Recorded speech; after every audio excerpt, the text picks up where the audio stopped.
डरते नहीं नजदी वहाबी बला से हम, डरते नहीं नजदी वहाबी बला से हम, क्योंकि जुड़े हुए हैं मसलके अहमद रज़ा से हम। जुड़े हैं ना? एक मरतबा हाथ उठा करके सुबूत दे, या रसूल अल्लाह। डरते नहीं नजदी वहाबी बला से हम, क्योंकि जुड़े हुए हैं मसलके अहमद रज़ा से हम। गुमराह कर न पाएगी फितनों की आंधिया, गुमराह कर न पाएंगी फितनों की आंधिया, लेकर चले हैं रोशनी अख्तर रज़ा से हम, लेकर चले हैं रोशनी अख्तर रज़ा से हम। और एक आखिरी बात कि उन्वान है अज़मत शेखैन। एक नुक्ता मैं भी पेश करना चाहता हूँ।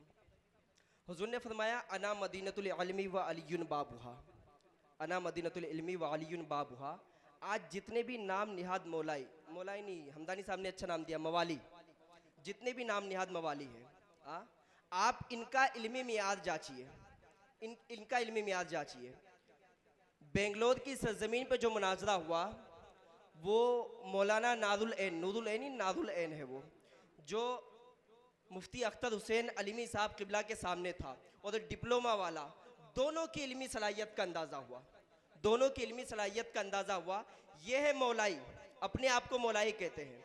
अभी जब सूफ़ी साहब किबला के साथ जो मुनाजरा तय होना पाया, तो बीच में जो बाबा घुसेड़ रहा है उसकी भी इल्मी सलाहियत हर कोई जानता है। वो तो खुद कहता है उसे ज़र्रा बराबर इल्म नहीं, जिसे सूरे फातिहा तक पढ़ना नहीं आता। यह है मवाली मौलाई।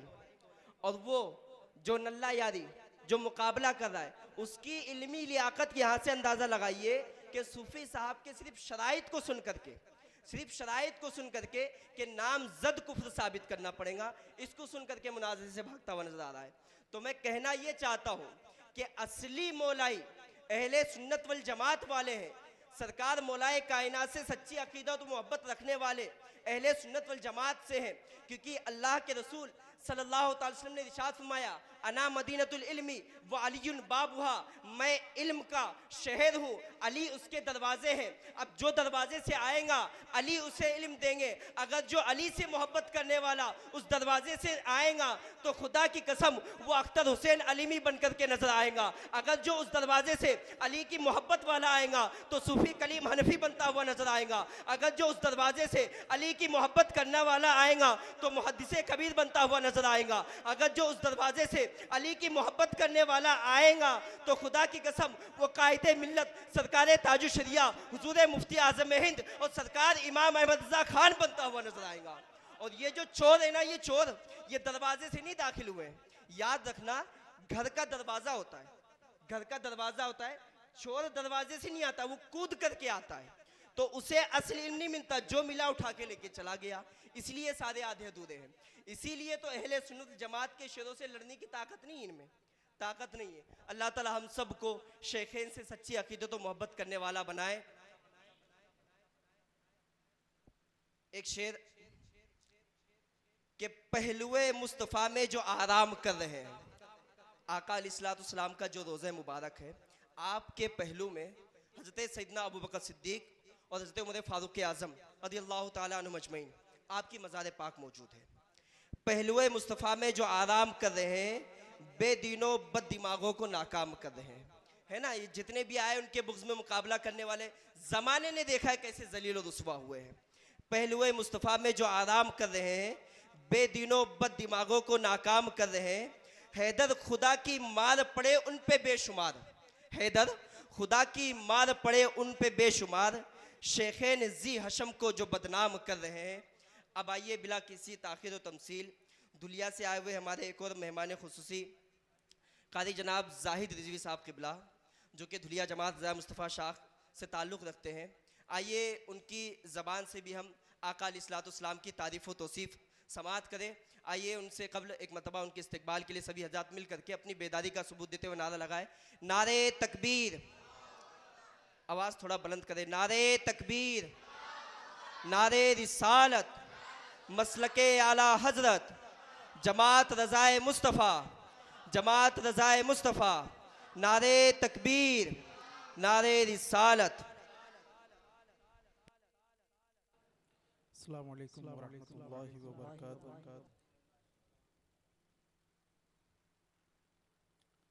आप लोग कब्रिस्तान जाते हैं? कब्रस्तान में हम सलाम करते हैं, अस्सलाम वालेकुम या अहलल क़ुबूरी। जवाब आता है?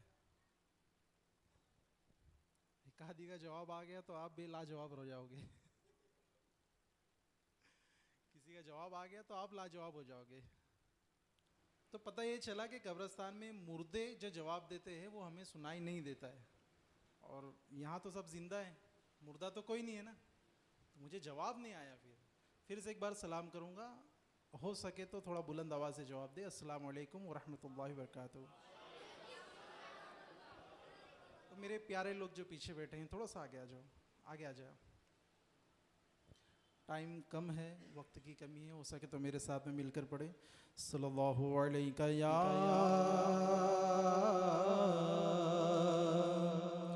रसूल अल्लाह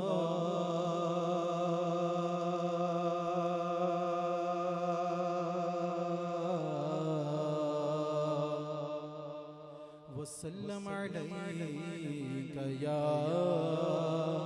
हबीबल्लाह।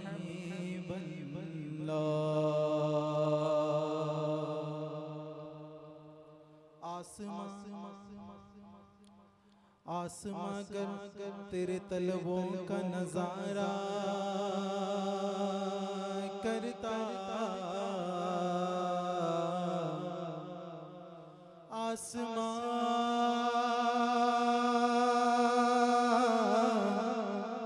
गर तेरे तलबों का नजारा करता, तो रोज़ के चांद तसद्दुक में उतारा करता, और छुप गया चांद, शायद वो शब मिराज की रात होगी, 27वीं छुप गया चांद नाई तेरे दीदार की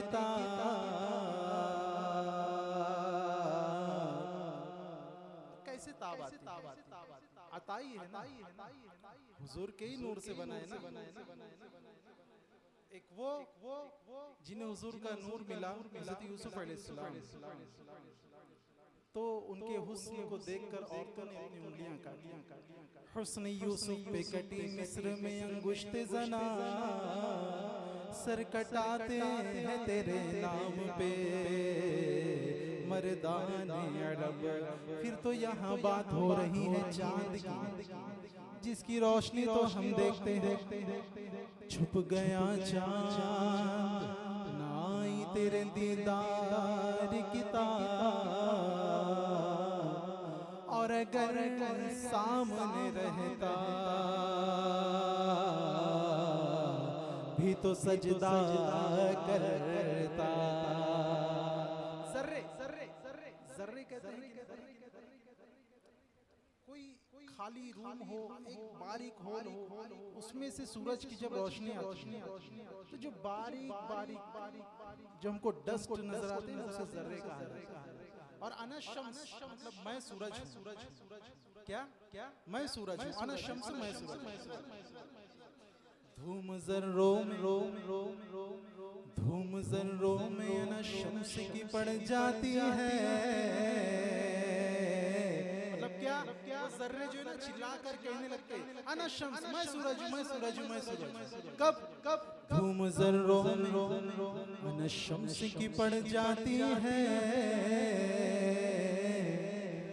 जिस तरफ से है गुजर चाँद हमारा करता, क्योंकि अल्लाह की सरताब कदम शान है ये। इंसान नहीं इंसान,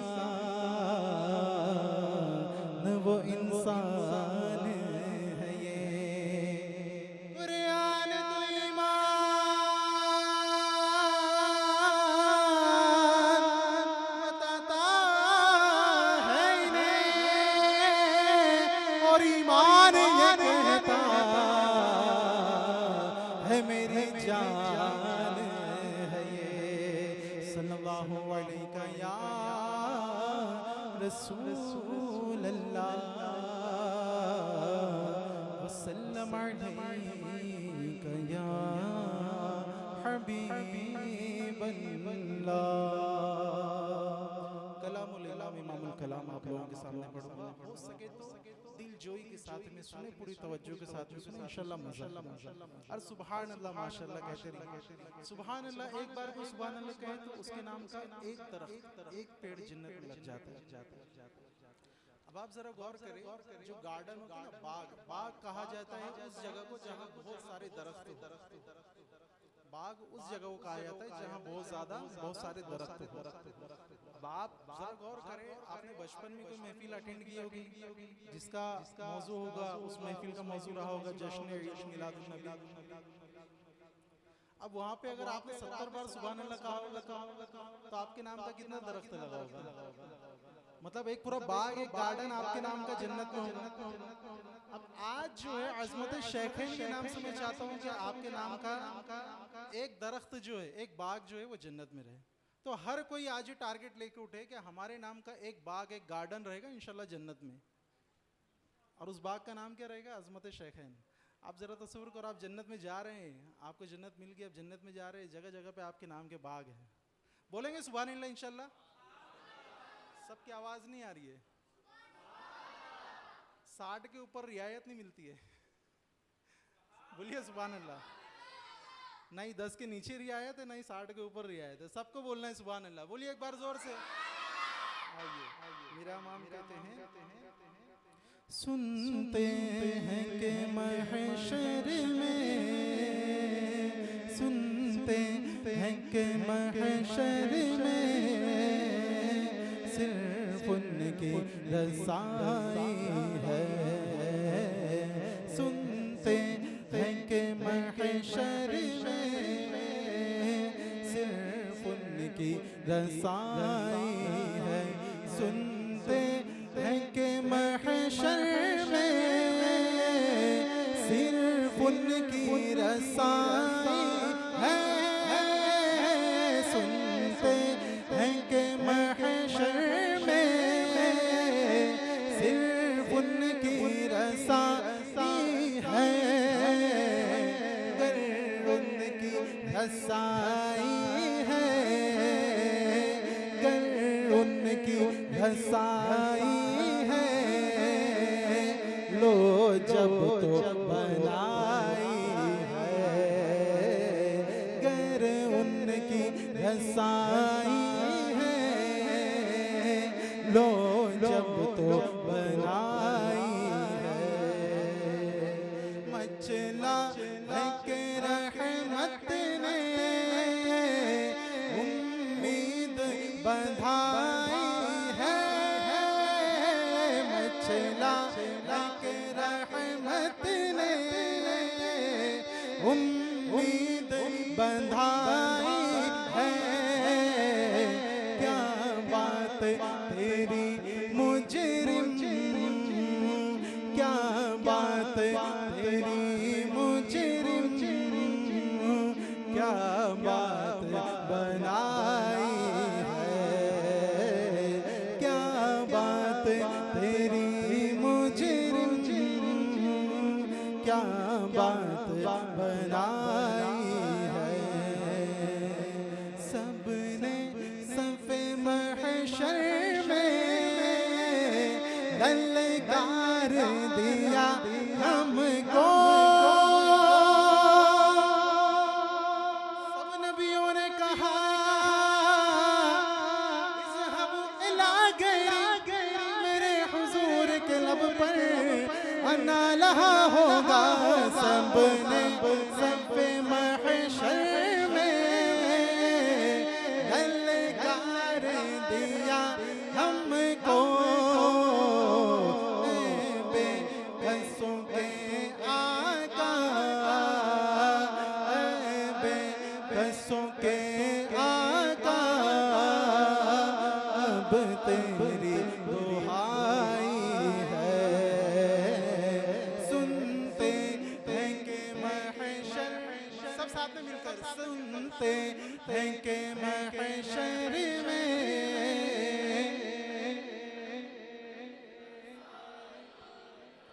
यूं तो सब उन्हीं का दिल की अगर पूछो क्या पेश करूं आका, क्या चीज हमारी है, ये दिल भी तुम्हारा है, ये जान भी तुम्हारी है, यूं तो सब उन्हीं का है, पर दिल की अगर पूछो ये टूटे हुए दिल ही, ये टूटे हुए दिल ही खा सुन की कमाई है, सुनते हैं कि महशर में सब मिलके ही है, कर उनकी लो जब तो बनाई है, ऐ इश्क तेरे सदके जलने से छूटे सस्ते, इश्क तेरे सदके जलने से छूटे सस्ते, जो आग बुझा देगी, जो आग बुझा देगी, वो आग लगाई है, सुनते हैं कि महशर में सिर्फ उनकी रसाई है, तैबाना सही अफजल मक्का ही बड़ा साहिद, तैबाना सही अफजल मक्का ही बड़ा साहिद, हम इश्क के बंदे हैं, हम इश्क के बंदे हैं, क्यों बात बढ़ाई है, सुनते हैं कि महशर में सिर्फ उनकी रसाई है, गर उनकी रसाई है, लो जब तो बनाई है। आलज़त ने क्या फरमाया, सुनते हैं कि महशर में सिर्फ उनकी रसाई, घर उनकी रसाई है, तो लोग जब तो बनाए। अरे भाई कोई पॉलिटिशियन है, आपके चाचा का लड़का है, वो उसका बहुत करीबी है, तो आप क्या बोलेंगे?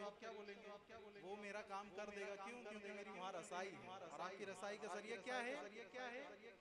आपके चाचा का लड़का है। तो आलज़त क्या कह रहे हैं? सुनते हैं कि महशर में सिर्फ उनकी रसाई है। जब उनकी रसाई है तो अपने हैं।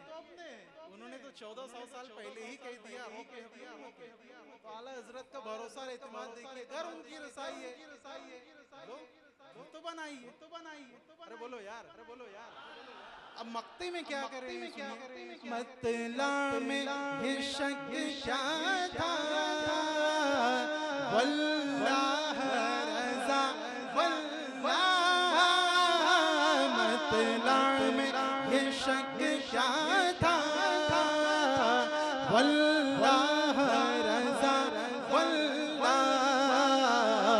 सिर्फ उनकी रसाई है, सिर्फ उनकी रसाई है, सिर्फ उनकी रसाई है, सुनते हैं कि महशर में सिर्फ उनकी रसाई है, गर उनकी रसाई है, लो जब तो बनाई है।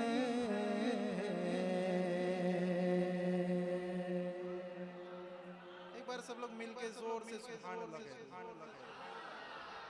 और एक बार माशाल्लाह, सब बेदार हैं। बड़ा ही प्यारा कलाम है, मुझे बड़ा पसंद है। आप लोगों के सामने मैं पेश कर रहा हूँ। अगर आप लोगों ने सुन रखा है तो मेरे साथ में मिलकर पढ़ें।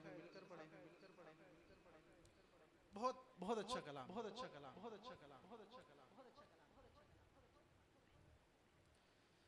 उनकी चौखट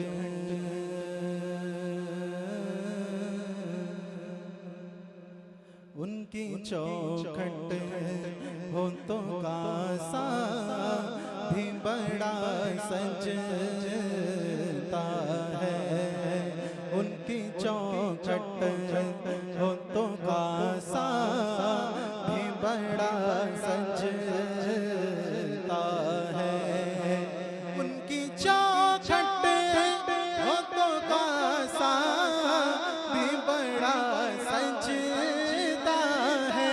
उनकी चौखट होठों का सा भी बड़ा सजता है। दर बड़ा हो दर बड़ा हो दर बड़ा हो तो सवाली भी खड़ा सजता है। दर बड़ा हो तो सवाली भी खड़ा सजता है। ये गुलामी कहीं कम तर नहीं होने देती। क्या ये कम है कि हम आका के गुलाम हैं? अरे हम तो आका के गुलाम हैं, उनके गुलामों के भी गुलाम हैं, है कि नहीं? अरे यार बोलो यार, एक बार मचल के बोल दो। ये गुलामी कहीं कम तर नहीं होने देती। ये गुलामी कहीं कम तर नहीं होने देती। उनका नौकर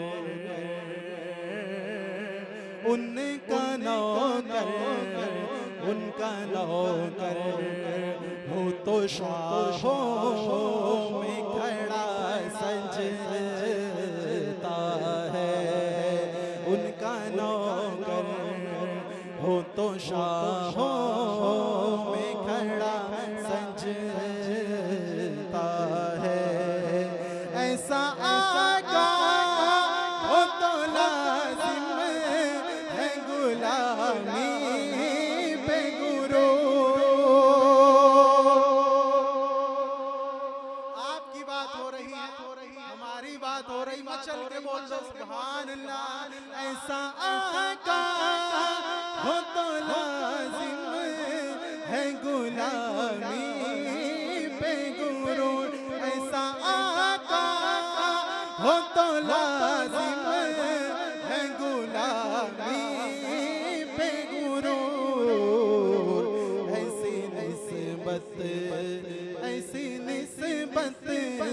ऐसी निस्बत हो तो फिर बोल बड़ा सजता है। ऐसी निस्बत हो तो फिर बोल बड़ा सजता है। आज के प्रोग्राम का नाम अज़मत शेखैन। अज़मत शेखैन अब शायर कहते हैं सरवरे दी के मुसल्ले पे खुदा जानता है। सरवरे दी के मुसल्ले पे खुदा जानता है।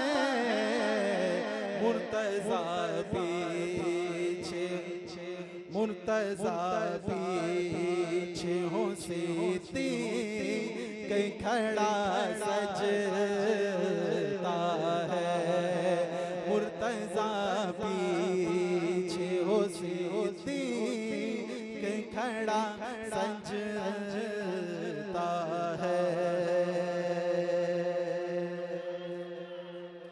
जो भी शैदा है वो बकर रो उमर उस्मान का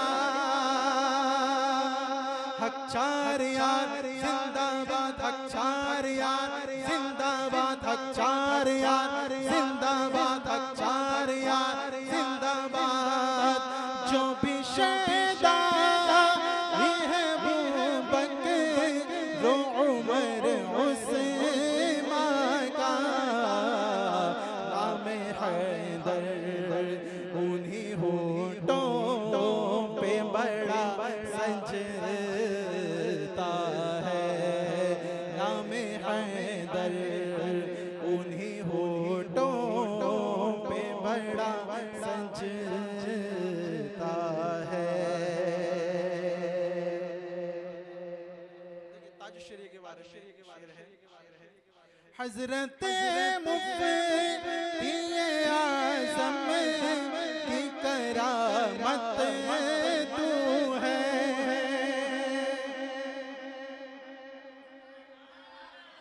कहाँ गए ताजुश्शरी वाले? आवाजों से पता नहीं चल रहा है। एक बार और जोर से। ताजुश्शरी के चाहने वाले अच्छा सिर्फ ताजुश्शरी को मानते हो या ताजुश्शरी की भी मानते हो? की भी मानते हो ताजुश्शरी की भी मानते हो? कौन कौन मानता है ताजुश्शरी की? सब मानते ताजुश्शरी ने कहा तस्वीर कशी हराम है। अब बोलो मानते हो? अब बोलो कौन कौन मानता है? अच्छा नहीं मानते तो मानोगे? ताजुश्शरी ने कोई अपनी बात नहीं की। ताजुश्शरी ने हदीस शरीफ पेश की अशद्दुल अज़ाब अलल मुसव्विरीन तस्वीर बनाने वालों पर सख्त अज़ाब है। ये हदीस शरीफ के जुमले और ऐसी एक नहीं कई हदीसें हैं। मुहद्दिस कबीर कहते हैं कि मैं चाहूँ तो भी हदीसें इतनी सुना डालूं तस्वीर कशी के हराम होने पर एक बात कायम हो जाए। समझ रहे आप? तो इंशाल्लाह ताजुश्शरी को मानते हैं और अब से ताजुश्शरी की भी मानेंगे इंशाल्लाह मानेंगे। ताजुश्शरी ने जिनसे दूर रहने के लिए कहा उनसे दूर रहेंगे जिनसे दूर रहने के लिए कहा बोलने की जरूरत है। समझ गए ना है कि नहीं? तोतों से भी दूर रहने का कबूतरों से भी दूर रहने है कि नहीं? दूर रहेंगे पक्के बन के रहेंगे ताजुश्शरी वाले इंशाल्लाह। पक्का प्रॉमिस इंशाल्लाह। हाथ उठा कोशिश करेंगे इंशाल्लाह पक्के ताजुश्शरी के मौके पर अमल करेंगे और जमात से जुड़ के काम हमारी क्या औकात है कि हम आला हज़रत की तंजीम को चलाए। आप इससे जुड़ जाए तंजीम आपको चलाएगी। ये जुमले मेरे नहीं ये जुमले मेरे रहबर के शमशीर रज़ा के मौलाना इस्माइल अमजदी साहब के जुमले है कि हम जमात रज़ा मुस्लिमा को चलाए। ये हमारी क्या हैसियत और औकात? ये तो आला हज़रत की तंजीम है, सुन्नियों की सबसे पहली और सबसे पुरानी तंजीम है। तो ये तंजीम इंशाल्लाह हमको चलाएगी सिर्फ इस तंजीम से जुड़ जाए और ये हमारा ज़ाती तजुर्बा है। हम जब भी ये तंजीम से जुड़कर मेहनत से काम जब किए ये तंजीम खुद हमको चलाती है। इंशाल्लाह जुड़ेंगे पक्का जुड़ेंगे सब लोग काम करेंगे जमात रज़ा मुस्लिमा से जुड़ेंगे। सब लोग हाथ उठा सब लोग बोलो जुड़ेंगे इंशाल्लाह। अब ताजुश्शरी की शान बयान कर रहा हूँ और कोई लफ्ज खामोश ना रहे कोई लफ्ज खामोश ना रहे बिल्कुल इंशाल्लाह। हज़रत मुफ्ती आज़म की करामत है तू फिर ना क्यों हिंद में हर सम तो हो शोहरत तेरी।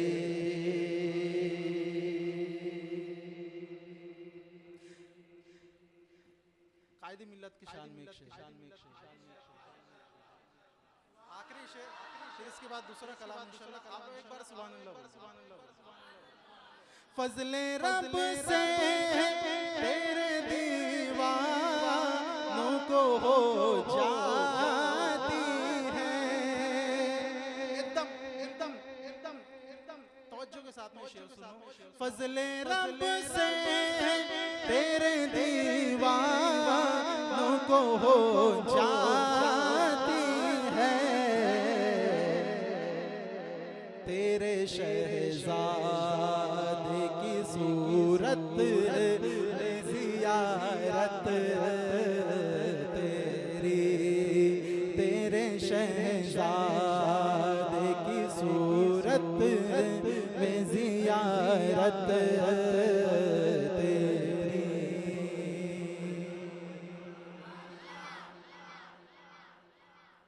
एक मर्तबा दुरूद पाक पढ़ो।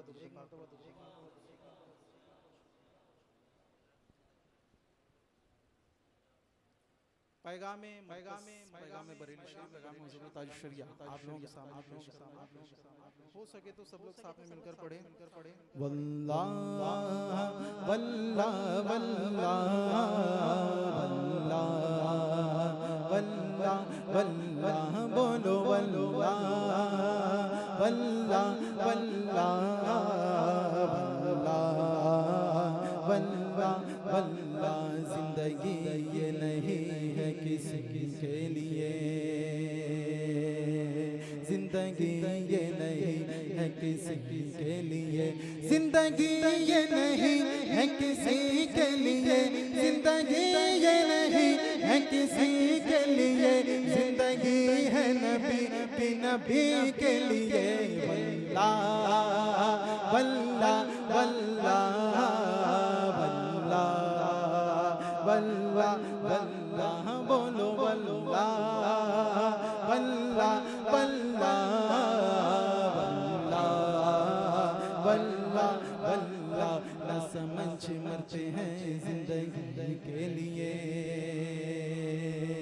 न समझ मरते हैं जिंदगी के लिए, न समझ मरते हैं जिंदगी के लिए, न समझ मरते हैं जिंदगी के लिए। जीना मरना है सब कुछ नबी के लिए। वल्लाह वल्लाह वल्लाह वल्लाह वल्लाह बोलो वल्लाह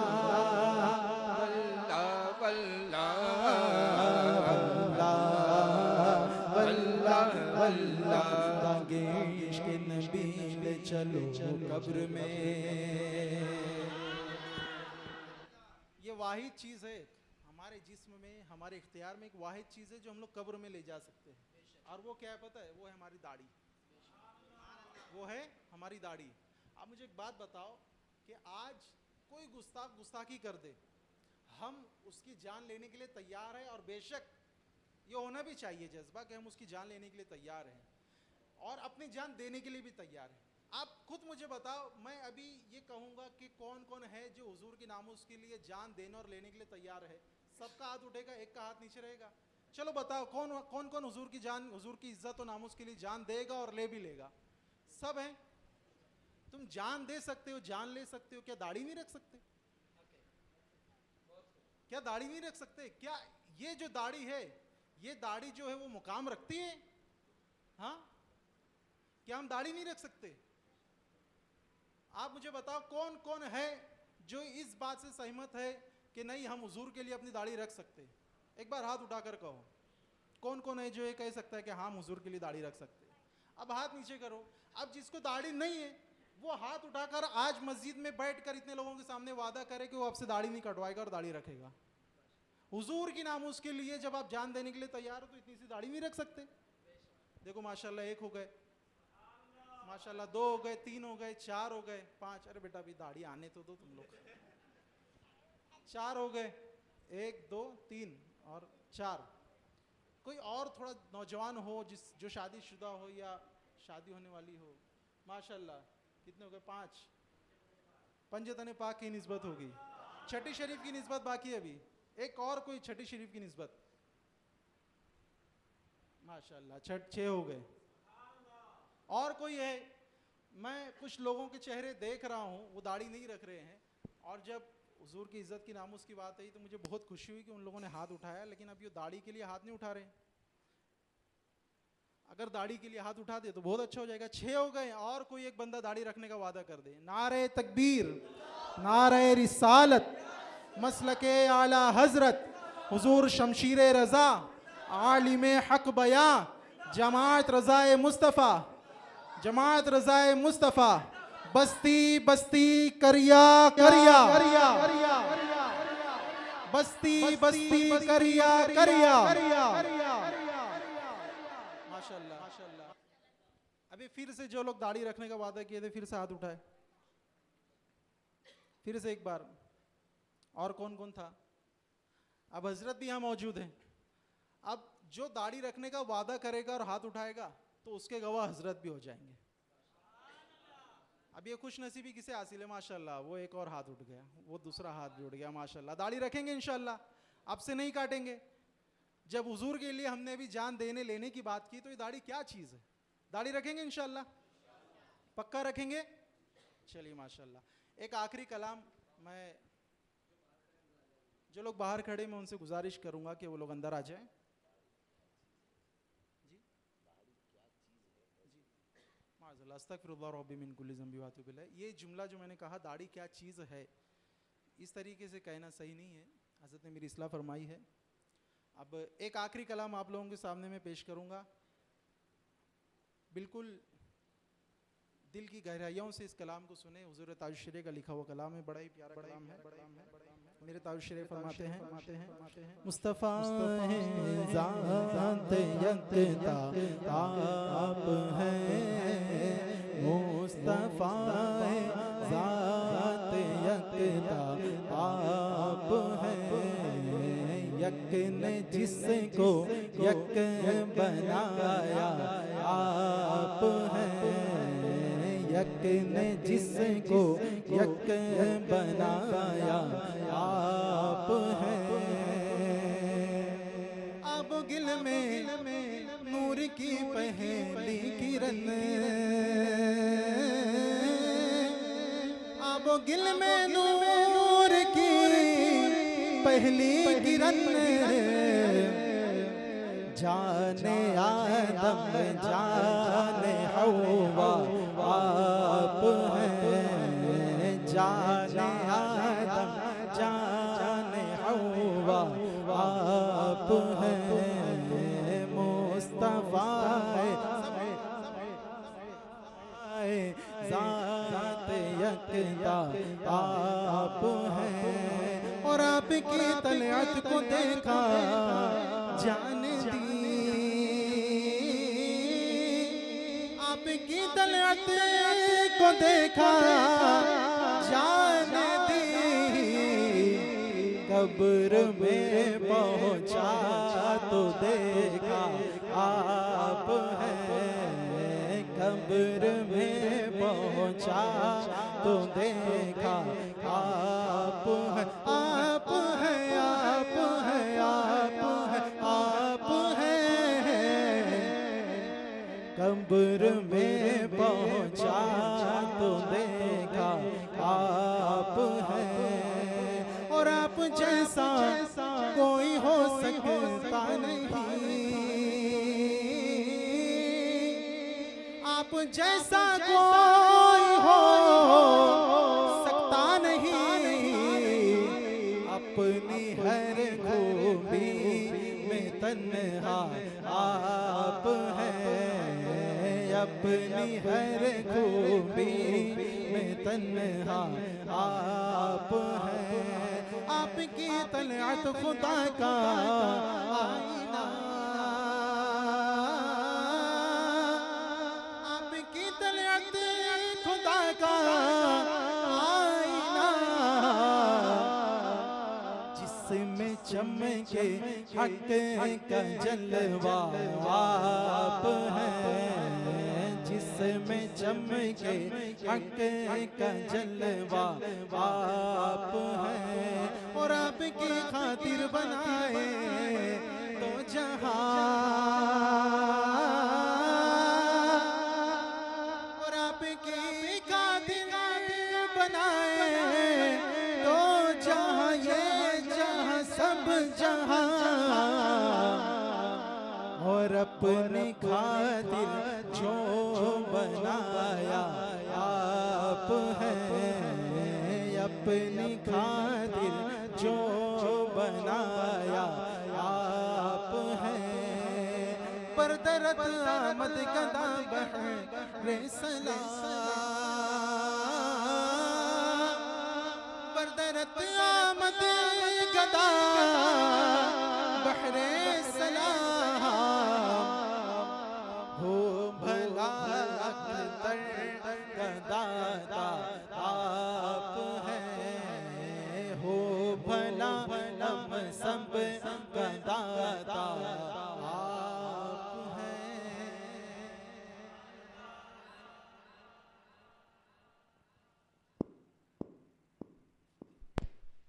सुभान अल्लाह।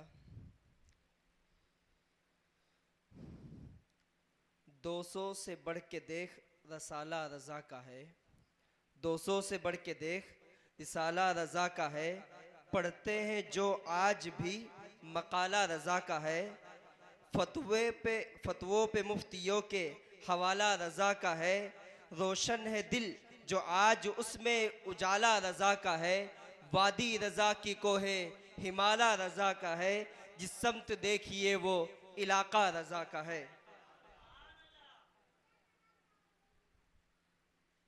और जलसे का उन्वान अजमत शेखैन, इसके मुतालिक दो शेरों समात फरमा लें।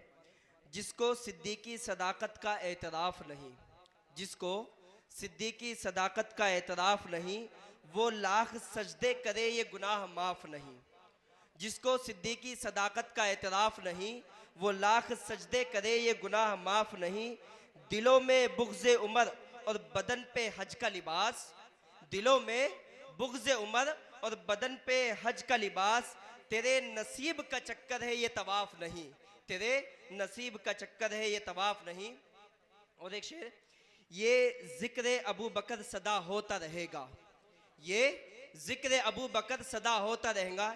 एक मतबा सभी हज़रात मेरे साथ मिलकर के बोले, गली गली नगर नगर, आवाज़ कम है, गली गली नगर नगर, गली गली नगर नगर, नगर नगर गली गली, नगर नगर गली अली,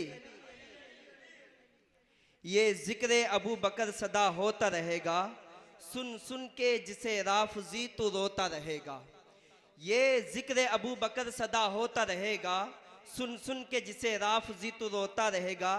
तरतीब के मुनकिर तेरी तरतीब है उल्टी, वो हज़रत मौलाए कायनात का पहला नंबर बताते ना, और हज़रत अबू बकर सिद्दीक़ को नीचे गिराते, माज़ल्लाहि रब्बिल आलमीन। तरतीब हज़रत अबू बकर सिद्दीक़, उमर फ़ारूक आज़म, उस्मान गनी, फिर मौलाए कायनात।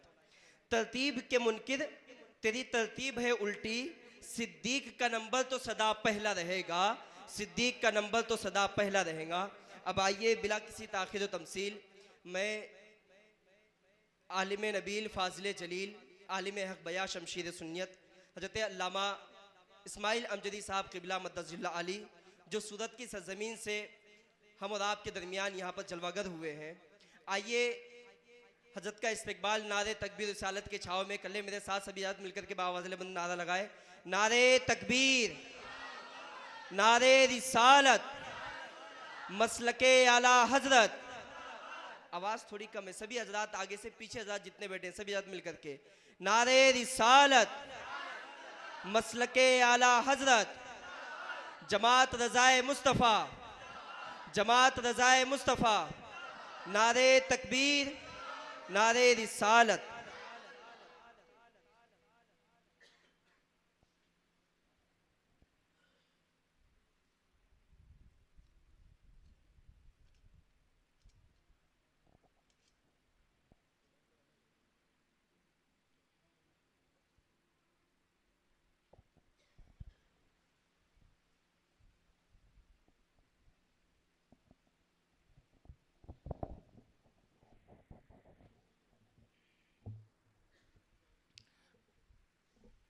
अस्सलामु अलैकुम रहमतुल्लाहि व बरकातुहू।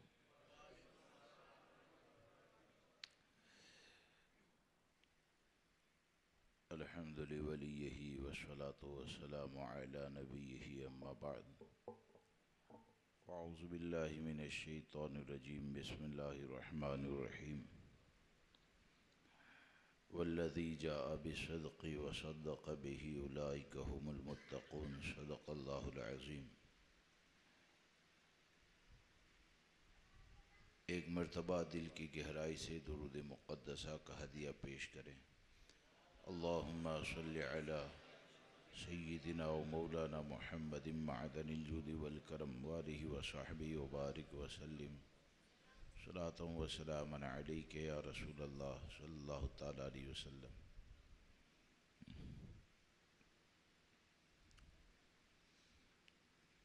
बेटा क्या नाम है आपका?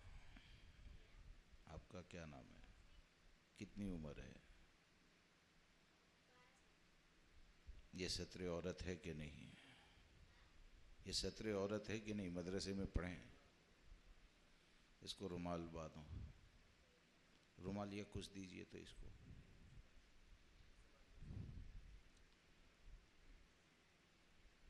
आइंदा ऐसा पैंट मत पहनना है, ये मस्जिद की बेअदबी भी होती है और इसकी तरफ देखना भी जायज़ नहीं है। दुरूद शरीफ पढ़ लीजिए। अल्लाहु रब्बु मुहम्मदिन सल्लल्लाहु अलैहि वसल्लम नहनु इबादु मुहम्मदिन सल्लल्लाहु अलैहि वसल्लम व अला ज़बीहि व आलिहि अबदद दुहूर व कर्रमा। सामीन किराम व रफ़ीक़ान गिरामी,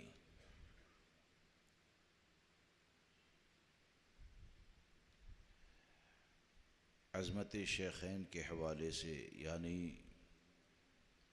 हज़रत सरकार सैयदना सिद्दीक़ अकबर और हज़रत सरकार सैयदना फ़ारूक़ आज़म रज़ी अल्लाह तबारक व तआला अन्हु के हवाले से मुझे कुछ अर्ज़ करने के लिए कहा गया है। खैर, मौजू तो पोस्टर में ये रखा गया है। इंशाअल्लाह कुछ बातें अर्ज़ करूँगा, तफसील से अर्ज़ करता, लेकिन कुछ और चीज़ें भी जहन के अंदर हैं जिसका अर्ज़ करना भी ज़रूरी है। रब तबारक व तआला हमें हमारी क़यामत तक आने वाली नस्लों को अहले सुन्नत व जमाअत पर कायम रखें। सिद्दीक़ अकबर रज़ियल्लाहु तबारक व तआला अन्हु के हवाले से जो पूरी उम्मत का अक़ीदा रहा और आज भी जो अक़ीदा है,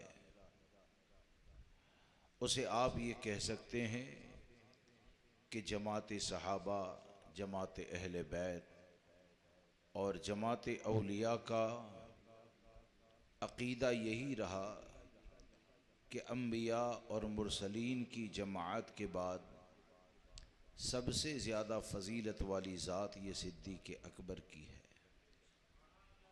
और आला हज़रत अलैहि रहमत व रिज़वान पूरी उम्मत के उस अक़ीदे की तर्जुमानी करते हुए फ़रमाते हैं कि अस्दक़ुस सादिक़ीन सय्यदुल मुत्तक़ीन, चश्मे गोशे वज़ारत पे लाखों सलाम, यानी उस अफ़ज़लुल ख़ल्क़ बादर रसूल सानियस नईन हिजरत पे लाखों सलाम।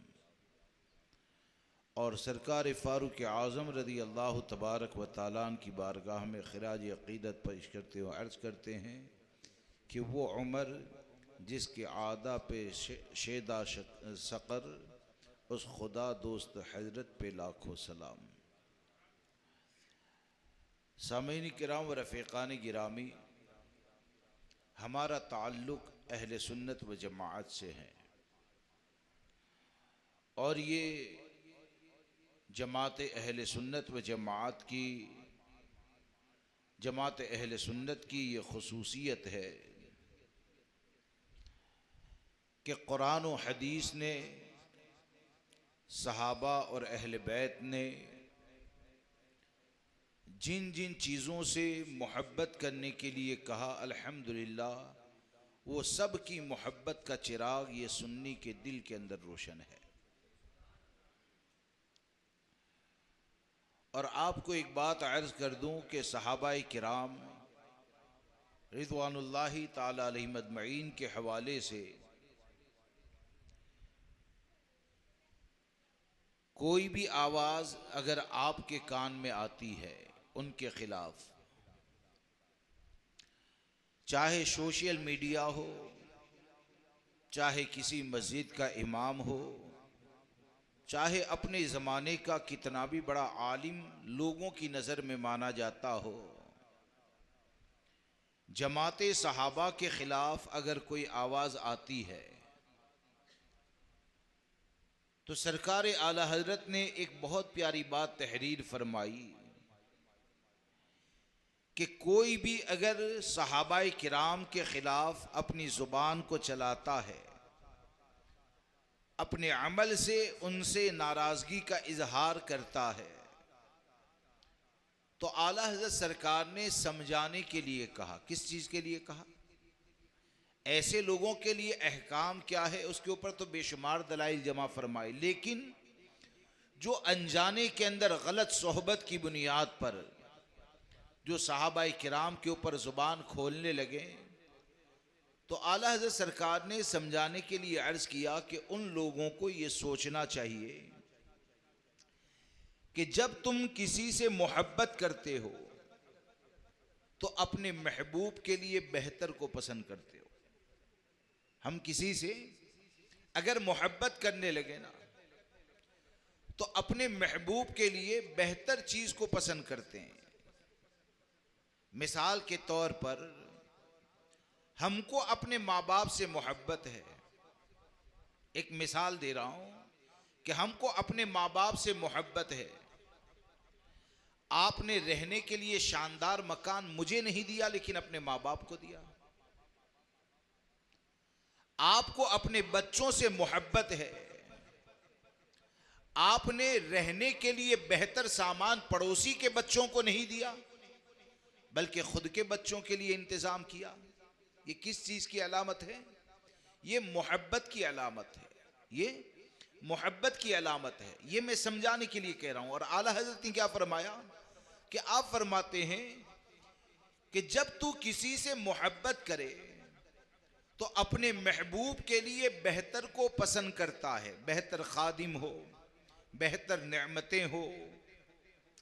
तो जब तेरी ताकत हो तो अपने महबूब के लिए बेहतर से बेहतर चीज का इंतखाब करता है।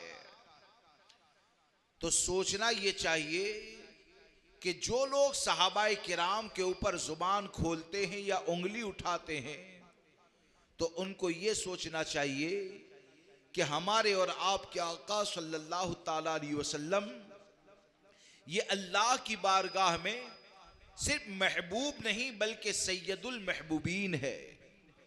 यानी हुजूर से बढ़कर अल्लाह की बारगाह में कोई महबूब हो ही नहीं सकता है।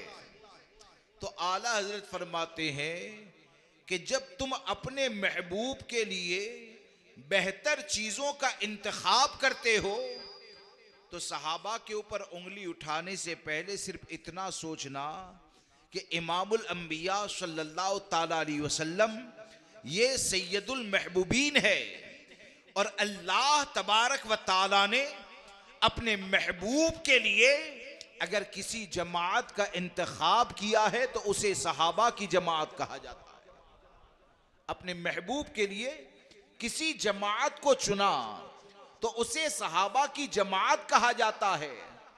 अब आप मुझे बताएं कि किसी भी सहाबी के ऊपर अगर कोई उंगली उठाता है, ये इको कम कर दीजिए, आवाज आसानी से निकले, इको कम। अब आप सोचिए कि कोई भी अगर किसी सहाबी के ऊपर उंगली उठाता है तो ये जमाते सहाबा में शामिल हुए। ये इंतखाब किसका है? अल्लाह तबारक व ताला का इंतखाब है। तो हमारा मामला ये है कि हम पूरी जमाते सहाबा का, तमाम अहले बैत का जिक्र अगर करते हैं तो हमारा नजरिया, हमारा अकीदा, हमारी फिक्र ये है कि सहाबा और अहले बैत का जिक्र करेंगे तो हम भलाई ही के साथ करेंगे। और जब भलाई के साथ जिक्र करेंगे तो इसीलिए आला हज़रत अलैहि रहमत व रिज़वान ने अहले सुन्नत व जमात की मदार का एक जरिया जो बताया वो ये है कि अहले सुन्नत का है बेड़ा पार, असहाब हुजूर नज्म है और नाव है इतरत रसूलुल्लाह की। और जमाते सहाबा, हर सहाबी रसूल ये चमकता हुआ सितारा। हाँ? अगर सिद्दीक़ अकबर फारूक आज़म की अफजलियत और आपकी फजीलत के ऊपर दलाइल को जमा कर दिया जाए तो पूरा वक्त उसी में निकल जाए। सिर्फ 2-3 बातें आपके सामने अर्ज कर दूं कि भाई तुम इधर बैठ जाओ, बेटा इधर बैठ जाओ, और जाना है तो चलो।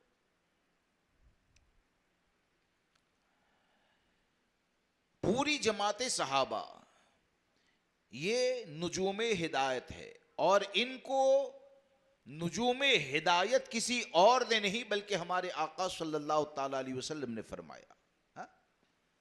अब हमारे आका फरमाए ये हिदायत के चमकते हुए सितारे हैं, और कोई माज़ल्ला ये कहे कि इसमें हमको चमक नजर नहीं आती, तो दर हकीकत वो सहाबी का मुनकिर तो होता ही है, लेकिन साथ में इंतखाबे मुस्तफ़ा के ऊपर उंगली उठाने वाला होता है। हमारा अकीदा यह है कि पूरी जमाते सहाबा में सबसे ज्यादा फजीलत वाली ज़ात ये सरकार सैयदना सिद्दीक़ अकबर की है, उसके बाद फारूक आज़म की है, उसके बाद हज़रत उस्मान गनी, उसके बाद मौलाए कायनात। ये अहले सुन्नत व जमात का अकीदा है। अब आप देखें कि सरकार सैयदना सिद्दीक़ अकबर रज़ी अल्लाह तबारक व तआला अन्हु को जो अफजलियत मुतलका हासिल है और अहले सुन्नत व जमात का अकीदा है, तो उसके ऊपर दलाइल क्या है? उसके ऊपर दलाइल क्या है कि सिद्दीक़ अकबर रज़ी अल्लाह तबारक व तआला अन्हु सबसे ज्यादा फजीलत वाले हैं। तो आला हज़रत सरकार ने बहुत सी दलीलों को मतलउल क़मरैन में आपने इल्म के दरिया बहाए और वो तहरीर कलमबंद फरमाई कि इंशाअल्लाह क़यामत तक उसका कोई जवाब नहीं दे सकता। तो आला हज़रत सरकार ने सिद्दीक़ अकबर की फजीलत के ऊपर एक दलील को बयान फरमाया और आपने एक जगह पर लिखा कि पूरी जमाते सहाबा ये नबी अकरम सल्लल्लाहु ताला अलैहि वसल्लम की जानिसार है, यानी इमामुल अंबिया सल्लल्लाहु ताला अलैहि वसल्लम के ऊपर हर सहाबी अपनी जान को कुर्बान करने वाला है। लेकिन सिद्दीक़ अकबर रज़ी अल्लाह तबारक व तआला ये कौन है पता है? वो सिर्फ जानिसार नहीं है। आला हज़रत सरकार फरमाते हैं कि सिद्दीक़ अकबर की जानिसारी का आलम तो ये है कि सिद्दीक़ अकबर सिर्फ इमामुल अंबिया पर अपनी जान को कुर्बान नहीं करते हैं, बल्कि गारे सौर के अंदर सिद्दीक़ अकबर ने आरामे मुस्तफ़ा पर अपनी जान को कुर्बान कर दिया। एक होता है जान को आराम के लिए कुर्बान करना, गारे सौर के अंदर सांप के बार बार डसने की बुनियाद पर भी इमामुल अंबिया सल्लल्लाहु ताला अलैहि वसल्लम को न जगाना और आंख से आंसू निकलने की बुनियाद पर इमामुल अंबिया सल्लल्लाहु ताला अलैहि वसल्लम को सिद्दीक़ अकबर की तकलीफ का एहसास होना। तो आप जरा सोचिए कि सिद्दीक़ अकबर कौन है कि एक तरफ सांप डस रहा है, एक तरफ जान जाने का खतरा है और दूसरी तरफ दिल के अंदर ये तसव्वुर है कि अगर जगाऊंगा तो आरामे मुस्तफ़ा में खलल पैदा हो जाएगा।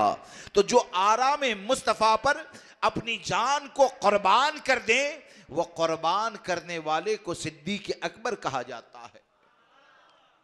और दूसरी बात ये कि सिद्दीक़ अकबर रज़ी अल्लाह तबारक व तआला, इसके ऊपर तो इजमाए उम्मत किस तौर पर है पता है? पूरी जमात अहले बैत, पूरी जमात सहाबा, यानी आक़ाए करीम सल्लल्लाहु तबारक व तआला अलैहि वसल्लम जब वाज़ो नसीहत फरमाते तो एक रिवायत आला हज़रत सरकार ने नकल फरमाई कि सहाबाए किराम की जमात मिसले कंगन के नबी अकरम सल्लल्लाहु ताला अलैहि वसल्लम के चारों तरफ ऐसे दायरा बनाकर बैठते थे। और सहाबाए किराम के अदब का ये मामला था कि वो नज़र उठाकर सरकार सल्लल्लाहु ताला अलैहि वसल्लम को जल्दी देखते नहीं थे, यानी ऐसे नज़र झुकाकर बैठे हैं और इतने अदब के साथ बैठते थे। आवाज़ ज़रा खोल दीजिए, हाँ इको मत वो करना, आवाज़ ज़रा खोल दो, आवाज़। और इतने अदब के साथ बैठते थे कि रिवायतों में ये आता है कि बदन के अंदर ज़र्रा बराबर हरकत नहीं। हुजूर की बारगाह में जब बैठे हैं सल्लल्लाहु अलैहि वसल्लम, ज़र्रा बराबर हरकत नहीं। ऐसा लगता था जैसे कि इनके सरों के ऊपर परिंदों को बिठा दिया गया है और हिलने की बुनियाद पर जैसे परिंदे के उड़ जाने का डर होना, इस तरह वो एकदम साकित और जामिद होकर बैठते थे। अब वो पूरी जमाते सहाबा में किसी की जगह ये मुंतखब नहीं थी कि फला यहां बैठेगा, फला यहां बैठेगा, फला यहां बैठेगा। और न कभी नबी अकरम सल्लल्लाहु ताला अलैहि वसल्लम ने किसी की जगह के लिए इंतखाब का ऐलान किया, लेकिन ये कि सिद्दीक़ अकबर रज़ियल्लाहु तबारक व तआला अगर किसी वजह से उस महफिल में गैर हाजिर रहते, यानी अभी पहुंच नहीं पाए, और सरकार सल्लल्लाहु ताला अलैहि वसल्लम वाज़ो नसीहत फरमा रहे हैं, तो किसी महफिल में अगर गैर हाजिर रहे तो सिद्दीक़ अकबर रज़ियल्लाहु ताला जिस जगह पर बैठा करते थे, जिस जगह पर आप तशरीफ रखते थे, तो उस जगह के ऊपर कभी भी कोई भी सहाबी जाकर नहीं बैठता। यानी हजारों सहाबाए किराम जमा हो जाए, लेकिन सिद्दीक़ अकबर की जगह खाली इस तौर पर रहती थी कि कोई खिसक कर फारूक आजम हो, उस्मान गनी हो, मौलाए कायनात हो, हजरत अबू ज़र ग़िफ़ारी हो, हजरत अबू हुरैरा हो, कोई भी सहाबी ये सिद्दीक़ अकबर की जगह पर जाकर नहीं बैठता था। अब ये तमाम सहाबा का सिद्दीक़ अकबर के लिए जगह को खाली कर देना, और फिर मामला ये कि बीच महफिल में अगर सिद्दीक़ अकबर रज़ियल्लाहु तबारक व तआला आ जाते तो आप अपनी जगह पर जाकर बैठ जाते, और जैसे ही अपनी जगह पर जाकर बैठ जाते तो हमारे आका सल्लल्लाहु तबारक व तआला अलैहि वसल्लम पहले जो दूसरे के चेहरों को देखकर वाज़ो नसीहत फरमाते, जैसे ही सिद्दीक़ अकबर आ जाते, अब निगाहे मुस्तफ़ा सल्लल्लाहु ताला अलैहि वसल्लम किसी और के चेहरे की तरफ नहीं होती थी, सिद्दीक़ अकबर के चेहरे को देखते और नसीहत फरमाते थे। हाँ? और सिद्दीक़ अकबर और फारूक आज़म ये पूरी जमाते सहाबा में वो इम्तियाजी शान रखते हैं कि महफिल के अंदर ये दोनों इमामुल अंबिया के चेहरे को देखते, मुस्कुराते, और हमारे आका सल्लल्लाहु ताला अलैहि वसल्लम भी उनके चेहरे को देखते और मुस्कुराते थे। तो आला हज़रत सरकार फरमाते हैं कि तमाम सहाबा का सिद्दीक़ अकबर के लिए जगह को खाली छोड़ देना, और किसी का ये नहीं सोचना कि चलो आज गायब है जाकर बैठ जाए, तो ये पूरी जमाते सहाबा का सिद्दीक़ अकबर के लिए जगह को खाली छोड़ देना, ये इस बात की दलील है कि पूरी जमाते सहाबा की नजर में अंबिया और मुरसलीन के बाद अगर सबसे ज्यादा कोई फजीलत वाला है तो उसी जात को सिद्दीक़ अकबर कहा जाता है, उसी जात को सिद्दीक़ अकबर कहा जाता है। और ये फजीलत सिर्फ सहाबाए किराम ने नहीं मानी है, इस फजीलत को मौलाए कायनात ने भी माना है। आज जो लोग अपने आप को मौलाई कहते हैं ना, मैं तो सिर्फ ये कहना चाहता हूं कि हकीकत में सच्चा मौलाई अगर कोई है तो वो अहले सुन्नत व जमात है। यानी हम हजरत अली को भी मानते हैं और हजरत अली की भी मानते हैं। ऐसा नहीं कि हजरत अली को मानने का दावा किया जाए और हजरत अली की न मानी जाए, बल्कि हजरत अली करमल्लाहु ताला वजहुल करीम ने तो बारहा ये ऐलान फरमाया कि जो मुझे सिद्दीक़ अकबर पर फजीलत देगा, एक मुफ्तरी की सजा यानी 80 कोड़े मारे जाएंगे। और एक रिवायत में यह आया कि जो सिद्दीक़ व फारूक पर मुझे फजीलत देगा उसे 80 कोड़े मारे जाएंगे। बल्कि हजरत इमाम ज़ैनुल आबिदीन रज़ियल्लाहु तबारक व तआला से किसी ने सवाल किया कि हुजूर जरा ये बताइए कि पूरी जमाते सहाबा में सबसे ज्यादा फजीलत वाला कौन है? तो हजरत इमाम हुसैन के शहजादे वो फरमाते हैं कि जिसको मेरे नाना जान ने अपने पहलू में जगह अता फरमाई है, वो पहलू में जगह पाने वाले ये सबसे ज्यादा फजीलत वाले हैं। अब इन चीजों को सुनने के बाद आप जरा सोचें कि सहाबाए किराम का अमल, अहले बैत का अमल, ये सहाबा और अहले बैत का जो अमल था, सहाबा और अहले बैत की जो फिक्र थी, उस फिक्र के ऊपर अगर पहरा देने वाला आपको कोई नजर आएगा तो वो इमाम अहमद रजा का कलम नजर आएगा। और बगैर किसी मुबालगा के आप ये कह सकते हैं कि मसलके इमाम अहमद रजा, फिक्र इमाम अहमद रजा ये है कि इमाम अहमद रजा ने ये जो अकीदा दिया कि अस्दक़ुस सादिक़ीन सय्यदुल मुत्तक़ी, चश्मे गोशे वजारत पे लाखों सलाम, यानी उस अफजलुल खल्क बादर रसूल सानियस्नीन हिजरत पे लाखों सलाम। ये दो शेर वो हैं कि इस शेर के अंदर इमाम अहले सुन्नत ने सहाबा के अकीदे को भी बयान फरमाया, अहले बैत के अकीदे को भी बयान फरमाया, और हमको ये बता दिया जो राह नजात को हासिल करना चाहता है वो दाएं बाएं न जाए, बल्कि इमाम अहमद रजा ने तमाम बुजुर्गों के अकीदे को जमा करके हमारे ईमान अकीदे की हिफाजत के लिए देवबंदियत, वहाबियत, रावजियत, नेचरियत, कादियानियत से बचाने के लिए हमको ये फिक्र दे दी कि मेरे कलम में रोशनी किसी और की नहीं है, मेरे कलम में अगर रोशनी है तो यही है कि तेरे गुलामों का नक्शे कदम है राह खुदा, वो क्या बहक सके जो ये सुराग लेके चले। नारे तकबीर, नारे रिसालत, मसलके आला हजरत, इश्क मोहब्बत, इश्क मोहब्बत,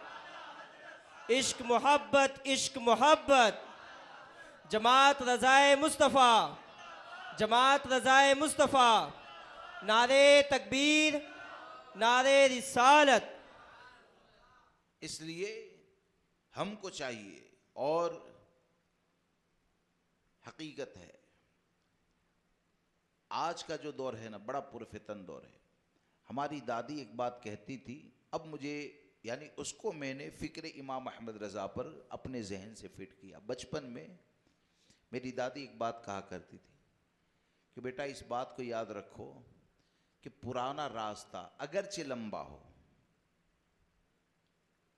पुराने रास्ते पर चल के आना, नया अगरचे मुख्तसर होना उस रास्ते पर से कभी मत आना।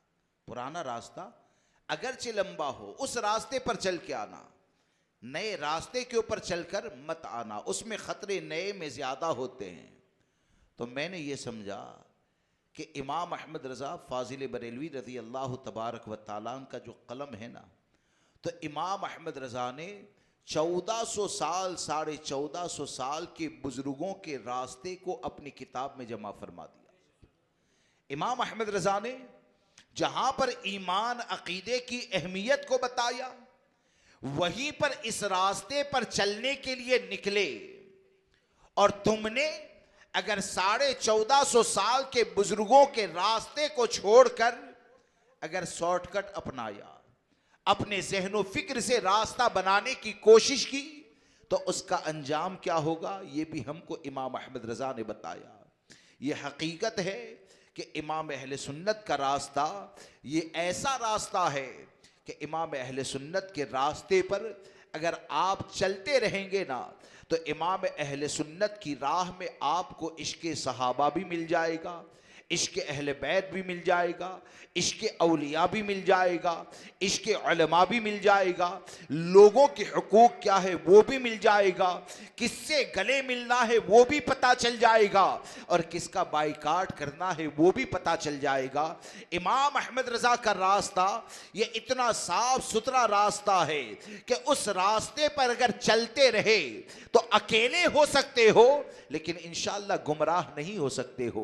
इमाम अहमद रज़ा के रास्ते के ऊपर अगर चलते रहे तो दुनिया में दुश्मन तुम्हारे पैदा हो सकते हैं, लेकिन कब्र में जाएंगे तो तुम्हारे लिए आसानियां वो होगी कि 2.5 गज जमीन होगी, कब्र का निशान भी अगर मिटा दिया जाए, अगरचे गुमनाम हो जाओ, अगरचे वो अंधेरी कब्र में डाल दिया जाए, लेकिन इमाम अहमद रज़ा के रास्ते के ऊपर अगर चलते रहे ना, तो इमाम अहमद रज़ा ने अपने कलम के जरिए इतना पाकीज़ा रास्ता दिया है कि जो इमाम अहमद रजा के कलम का वफादार बन गया, गोया कि वो अंबिया किराम का वफादार बन गया।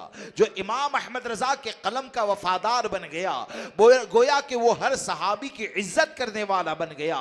जो इमाम अहमद रजा के मसलक का वफादार बन गया, वो अहले बैत से मोहब्बत करने वाला बन गया, वो औलिया और उलमा से मोहब्बत करने वाला बन गया।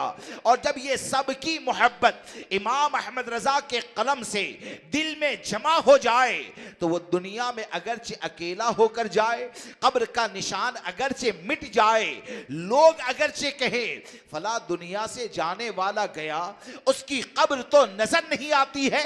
अरे लोगों को अगरचे वो कब्र नजर ना आए, लेकिन वो 2.5 गज जमीन में इतने सुकून से होगा कि लोग क्या जाने, वो 2.5 गज जमीन में जाकर यही कहेगा कि लहद में इश्क रुखे शेह का दाग लेके चले, अंधेरी रात सुनी थी चिराग लेके चले, तेरे गुलामों का नक्शे कदम है राह खुदा, वो क्या बहक सके जो ये सुराग लेके चले। इसलिए हमको ये चाहिए कि हम अपने बुजुर्गों के दामन से वाबस्ता रहे। देखिए कि आज के माहौल में जो राबजियत का खतरा बढ़ता जा रहा है या गुमराहियत का खतरा बढ़ता जा रहा है, आपने कभी सोचा कि हम यहां पर जिक्र शेखैन करने के लिए जमा हुए, अजमत शेखैन उनका जिक्र मुबारक करने के लिए जमा हुए, तो हम इस यकीन के साथ जमा हुए ना कि सिद्दीक़ अकबर रज़ी अल्लाह तबारक व तआला ने सख्ती के साथ जिस चीज पर अमल किया उसके नक्शे कदम पर चलना यह नजात का जरिया है। उनका रास्ता गलत तो नहीं हो सकता है? अरे बोलिए, कुछ बातें अब समझाना चाहता हूं। सिद्दीक़ अकबर रज़ी अल्लाह तआला का रास्ता गलत तो नहीं हो सकता है? अरे बोलिए, उनका रास्ता सच्चा है। सिद्दीक़ अकबर रज़ी अल्लाह तबारक व तआला का जो फैसला है, उस फैसले पर अगर आप अमल करेंगे तो कामयाब होंगे या नाकाम होंगे? अरे बोलो, कामयाब होंगे। अब कामयाब होंगे तो मुझे अपने बारे में भी सोचना है, आपको अपने बारे में भी सोचना है। यह फिक्र आपको लोगों तक पहुंचानी है कि हम जिक्र शेखैन सुनकर तो आए, लेकिन क्या उनके फैसलों से 100% हमारा दिल राजी है? क्या उनके फैसलों को हम अपने लिए नजात और बख्शिश का जरिया समझते हैं? तो अगर वाकई में उसी यकीन के साथ बैठे हैं तो मैं आपके सामने अर्ज कर दूं कि आज के वक्त में, आज के माहौल में जो बदमजहबों से इत्तेहाद की बात चलती है, जो देवबंदी वहाबी और राबजियों के साथ मिलने की बात करते, किस बुनियाद पर करते हैं? बोले कि अब तो मुसलमानों के दुश्मन बहुत ज्यादा पैदा हो गए, आज के वक्त में मुसलमानों को टारगेट कर दिया गया। तो मुझे ये तो बताओ कि कौन सा वक्त ऐसा गुजरा जिसमें मुसलमान को टारगेट नहीं किया गया? कौन सा वक्त ऐसा गुजरा कि मुसलमानों को टारगेट नहीं किया गया? आज अगर तुम्हारी जमीनें खतरे के अंदर पड़ जाए, आज अगर तुम्हारा माल खतरे के अंदर पड़ जाए, तो माल को जाते हुए देखकर अगर देवबंदी से गले मिलने का दिल करे, अगर वहाबी राबजी से गले मिलने का दिल करे, तो आप जरा सोचें कि यहां पर जिक्र शेखैन सुनने के लिए आप जमा हुए हैं, और आज जो हालात हैं, अगर आप किताबों का मुताला करें तो आपको यह नजर आएगा कि इससे ज्यादा पुरफितन हालात, इससे ज्यादा मुसलमानों के दुश्मन ये सिद्दीक़ अकबर रज़ी अल्लाह तबारक व तआला खिलाफत पर बैठे तब पाए जाते थे। पूरी दुनिया आपकी दुश्मन है, पूरी दुनिया मुसलमानों की दुश्मन है, और ऐसे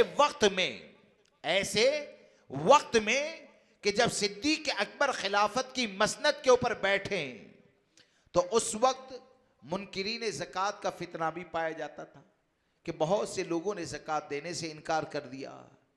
उस वक्त मुसैलमा कज़्ज़ाब जिसने नबी अकरम सल्लल्लाहु तबारक व तआला अलैहि वसल्लम की आखिरी ज़ाहिरी हयात मुबारका में नबूवत का दावा कर दिया था और 40,000 ताकतवर फौज उसने जमा कर ली थी, वो फितना भी पाया जाता था। उसके अलावा न जाने कितनी परेशानियां, और ये परेशानियों में ऐसा नहीं था कि 1.25 लाख या 1.5 लाख सहाबा है तो हर सहाबी का महल पाया जाता था। तमाम सहाबा के पास बहुत ज्यादा माल पाया जाता था। अक्सर सहाबा की जमात के अंदर गुर्बत पाई जाती थी और ऐसे वक्त में सिद्दीक अकबर रज़ियल्लाहु तबारक व तआला ने ऐसे पुरखतर हालात में वो बदरी सहाबा कि जिनको हुसूल बरकत के लिए जंग में जाने से रोक दिया गया था कि ये लोग रहें, इनकी हयात से बरकतें हासिल हो, लोग फायदे हासिल करें, सिद्दीक अकबर ने वो बदरी सहाबा को भी मुसैलमा कज़्ज़ाब जिसने नबूवत का दावा किया था उसके मुकाबले के अंदर भेजा। और सिद्दीक अकबर ने ऐसे वक्त में मुसैलमा कज़्ज़ाब के फितने को खत्म किया। किस फितने को खत्म किया?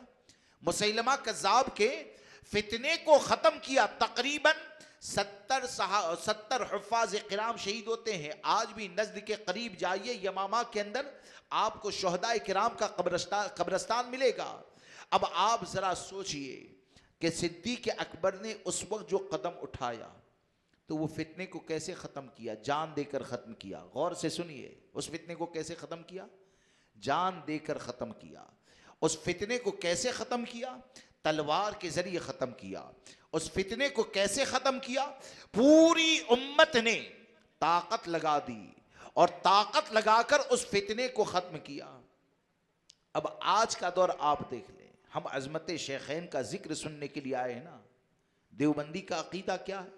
मुसैलमा कज़्ज़ाब के दावे को याद करो और देवबंदी ने अपनी किताब के अंदर जो लिखा है उसको याद करो कि उन्होंने ये लिखा कि माज़ल्ला अगर बादे ज़माने नबवी अगर कोई नया नबी पैदा हो जाए तो खातिमियत मुहम्मदी में कोई फ़र्क नहीं आएगा। हाँ, ये इन्होंने अपनी किताब में लिखा, आज भी छापा जाता है।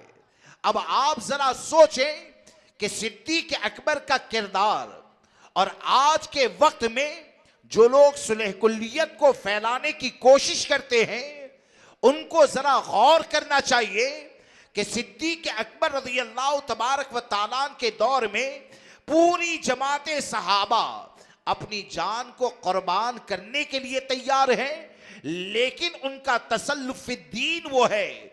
नबी अकरम सल्लल्लाहु ताला अलैहि वसल्लम से मोहब्बत ये है कि जो भी इमामुल अंबिया के बाद नबूवत का दावा करेगा कि मैं माज़ल्लाह नया नबी पैदा हो गया तो वो अपनी जान दे सकते हैं, लेकिन ऐसे वजूद को ज़मीन के ऊपर बर्दाश्त नहीं कर सकते हैं।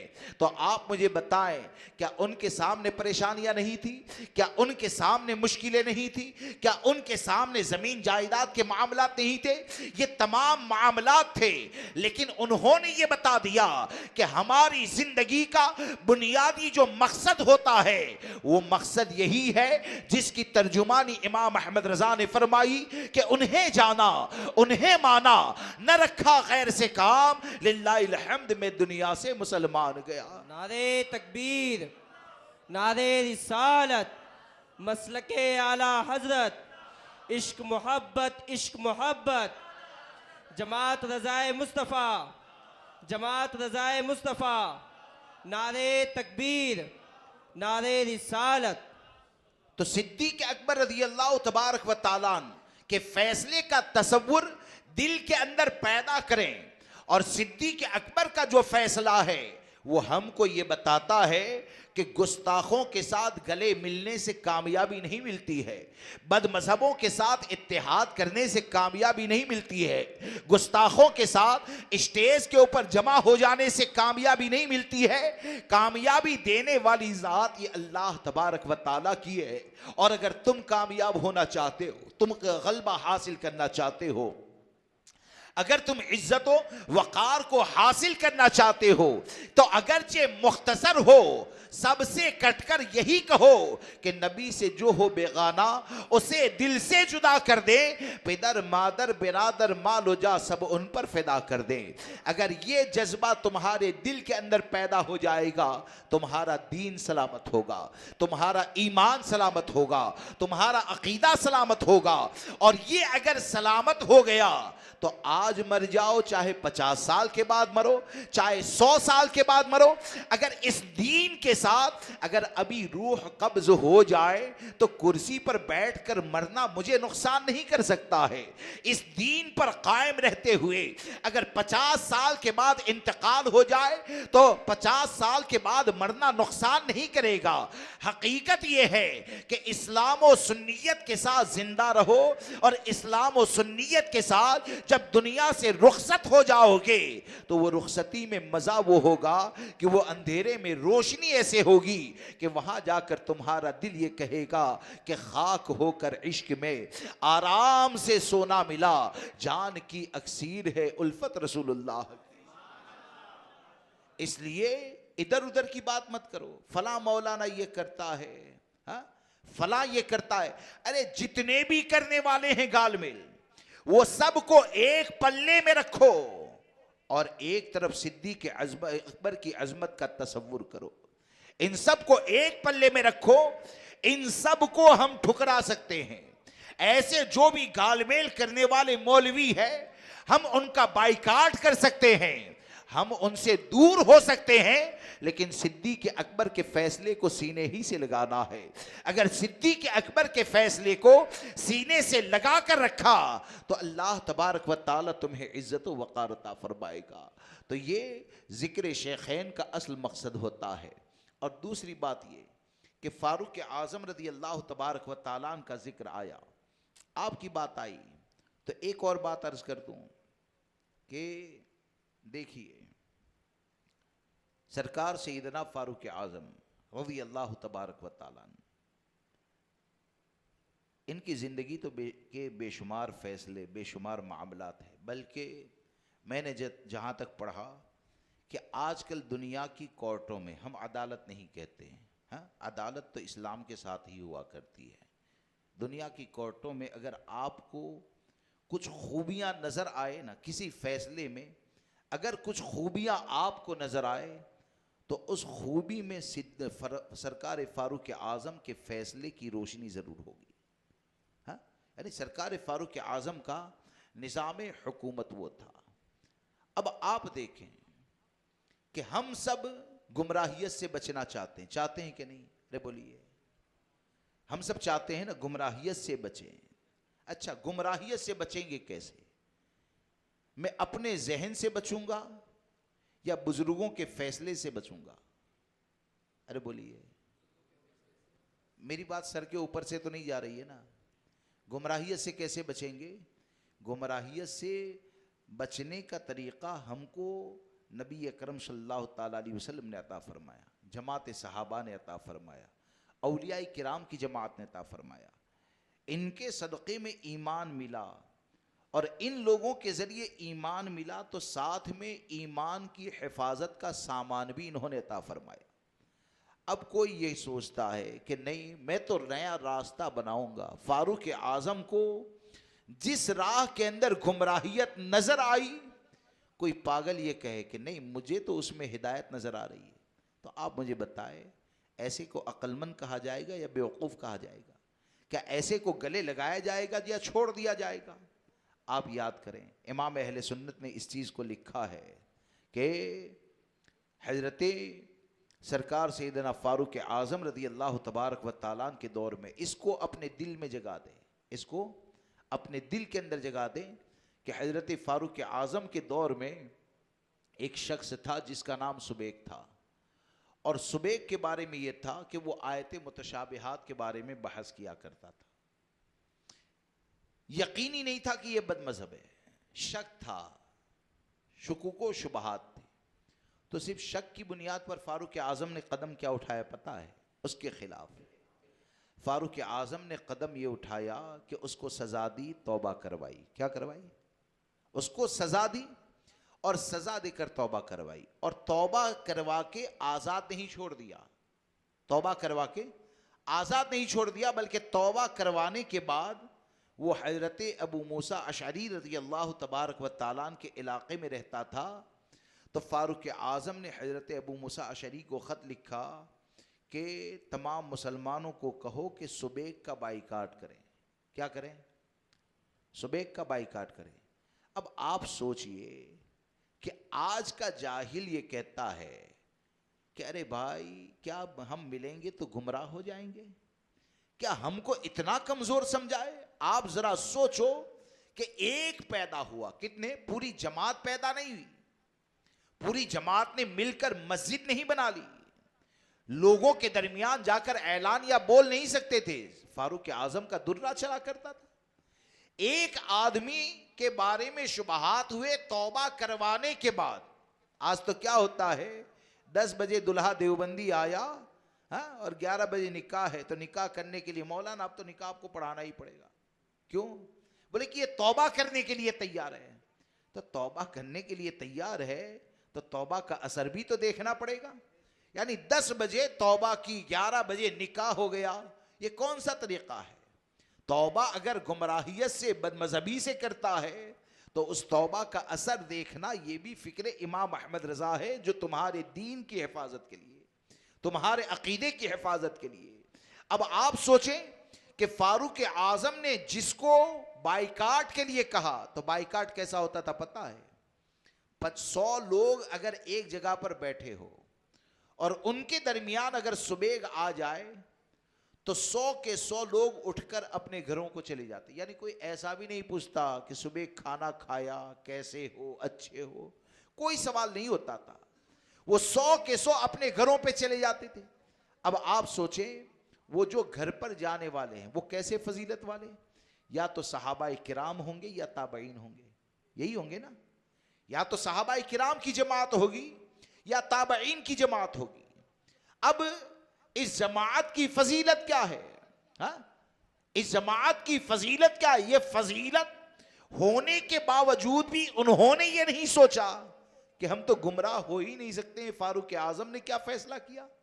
अरे इनकी फजीलत तो ये है, एक हदीस पाक में आया जिसका खुलासा ये है कि जिसने मुझे देखा, सरकार ने क्या फरमाया सल्लल्लाहु ताला अलैहि वसल्लम, जिसने मुझे देखा ईमान के साथ, और ईमान मतलब यही है, और ईमान के साथ गया। जिसने मुझे देखा या मेरे देखने वाले को देखा, अल्लाह तबारक व ताला उसके ऊपर दोज़ख की आग को हराम फरमा देता। हाँ, जिसने मुझे देखा यानी वो सहाबा की जमात, और मेरे देखने वाले को देखा वो ताबईन की जमात। तो ये फजीलत वाले कि जिनका चेहरा जो ईमान के साथ देखें और ईमान के साथ दुनिया से जाएं, तो देखने की बरकतें ये हो कि अल्लाह उसे दोज़ख से आजाद कर दे। और फारूक आजम ऐसी जमात से ये कहते हैं कि सुबह का बाइकाट किया जाए। तो आप मुझे बताएं, जब इतनी फजीलत वालों ने शक की बुनियाद पर और तौबा के बाद भी बाइकाट किया, तो आज अगर कोई ये कहता है नहीं हम तो मिलेंगे, हम तो गुमराह नहीं होंगे, हम तो स्टेज पे चढ़ जाएंगे, हम तो किसी को सुन लेंगे, तो आप मुझे बताएं कि ऐसी सोच रखने वाले क्या फारूक आजम के फैसले से इनकार नहीं करते? या ऐसी सोच रखने वाले या इसको सही समझने वाले फारूक आजम के तरीके को छोड़ते नहीं है? अरे फारूक आजम का तरीका तो वो प्यारा तरीका है कि हमारे आका ने फरमाया इन्नल्लाह वज़अल हक़ अला लिसान उमर व क़ल्बिही, कि बेशक अल्लाह तबारक व ताला ने उमर की जुबान और दिल के ऊपर हक को जारी फरमा दिया। जब वो उमर का फैसला उस जमाने में ये है कि उस जमाने में किसी को कुछ भी बोलने की आज़ादी नहीं है। हर जुमले के ऊपर हिसाब फारूक आजम की बारगाह में देना है, हर गलत रविश के ऊपर सजा का इंतखाब ये फारूक आजम की बारगाह में होता है। जब ऐसे वक्त में फारूक आजम ने लोगों के अकीदे की हिफाजत के लिए इतनी सख्ती की कि एक जमाना वो आया कि हजरत अबू मूसा अशअरी रज़ियल्लाहु तबारक व तआला उन्होंने फारूक आजम की बारगाह में अर्ज किया कि हुजूर सुबह का मामला अब सुधर गया है, यानी जो गुमराहियत का शुबहा था ना वो खत्म हो चुका है, ये अच्छा बन चुका है। तो फारूक आजम रज़ी अल्लाह तबारक व तआला ने फरमाया कि मुसलमानों को हुक्म दो कि सुबह के साथ ताल्लुक रखा जाए, सुबह के साथ ताल्लुक रखा जाए। इस फैसले के अंदर खुलूस कितना है जिसका कोई तसव्वुर नहीं कर सकता। फारूक आजम रज़ी अल्लाह तबारक व तआला उम्मत के ईमान और अकीदे की हिफाजत की फिक्र करने वाली वो ज़ात है कि फारूक आजम ने बता दिया कि फारूक आजम अगर किसी को बाइकाट के लिए कहता है तो बाइकाट में भी रब ही की रजा होती है, और जुड़ने के लिए कहें उसी में भी अल्लाह और रसूल की रजा होती है। और उसी फिक्र की तरफ हमको इशारा करते हुए मेरे ताजु शरिया ने हमको ये बताया कि अगर कामयाब होना है तो अपनी ख्वाहिशात को खत्म करके अपनी जिंदगी का मिशन ये बनाओ कि जो पिया को भाई अख्तर वो सुहाना राग है जिससे नाखुश हो पिया वो रागनी अच्छी। मेरी बात समझ में आ रही है? अब हालात ऐसे हो गए, यानी साहबाए किराम की गुस्ताखी को सुनने के बाद भी लोग सुनते हैं। असल में वाकई में अगर गुमराहियत से बचना है तो मैं आपको एक चीज बताऊं कि देखिए दुनिया के बारे में अक्लें सभी की चलती है, हाँ? 5 डालकर 50 कहाँ से कमाना है और 1000 डालकर लाख कैसे बनाना है, उसमें मशवरे भी होते हैं, सब चीज़ें भी होती है और मशवरों को माना भी जाता है। उल्टे सीधे में मशवरे भी माने जाते हैं। क्यों माने जाते हैं? कुछ आ जाए, दुनिया का माल मिल जाए। अब देखो मैं आपको एक चीज़ बताऊं कि आपने कभी ऐसा देखा कि आदमी जहर खाए और जहर खाकर रोजाना डॉक्टर के पास जाए कि मैंने जहर खा लिया है मुझे अच्छा कर दे? ऐसा कोई करता है? अरे बोलिए। अच्छा ऐसा कोई करेगा तो उसके तरीके को सही मानेगा? अरे बोलिए। ऐसा कोई करेगा तो उसके तरीके को सही नहीं मानेगा। क्यों? कि जहर जो है ना वो सब जानते हैं कि जहर खाने का नुकसान क्या होता है। तो दोस्तों जहर का नुकसान आपको पता चल गया। जहर खाने वाला अगर डॉक्टर के पास जाता है बार बार खाकर, एक बार भी नहीं खाना चाहिए, अल्लाह हम सबको हराम मौत से बचाए, हराम खानों से बचाए, ये एक समझाने के लिए अर्ज करता हूं। तो उसको सब गलत कहते हैं। क्यों? कि पूरी दुनिया ने ये मान लिया जहर खाना ये जान के लिए नुकसान का जरिया है। तो आपने दुनिया के कानून को माना और ये कानून बराबर है, जान का नुकसान है, मानना भी चाहिए। लेकिन ये कि जिस राह को नबी अकरम सल्लल्लाहु तबारक व तआला अलैहि वसल्लम गुमराहियत का जरिया बता दे, तो जहर को करीब देखकर, जहर की शीशी अगर घर में रखी है उसे देखकर दिल के अंदर खौफ पैदा हुआ। कीड़े मारने की अगर दवाई है और मेडिकल वाले ने कह दिया बच्चों के करीब नहीं जानी चाहिए, बच्चों को दूर रखना, तो मामला क्या होता है? वो दवाई की पुड़िया जो होती है ना ऊंचाई पे रखी जाती है। कई मर्तबा ऐसा होता है ज्यादा जहरीला है तो मकान को खाली किया जाए, बच्चा हाथ न लगा दे, मुंह में दाखिल न कर दे। ये फिक्र होती है, होनी चाहिए, ये होनी चाहिए।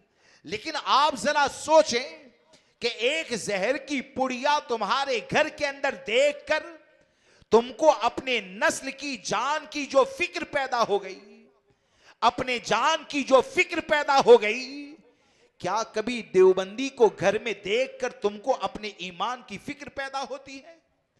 क्या कभी वहाबी को देखकर तुमको अपने ईमान की फिक्र पैदा होती है? क्या कभी राबजी को देखकर तुमको अपने ईमान की फिक्र पैदा होती है? क्या किसी बदमजहब को देखकर तुमको अपने ईमान की फिक्र पैदा होती है?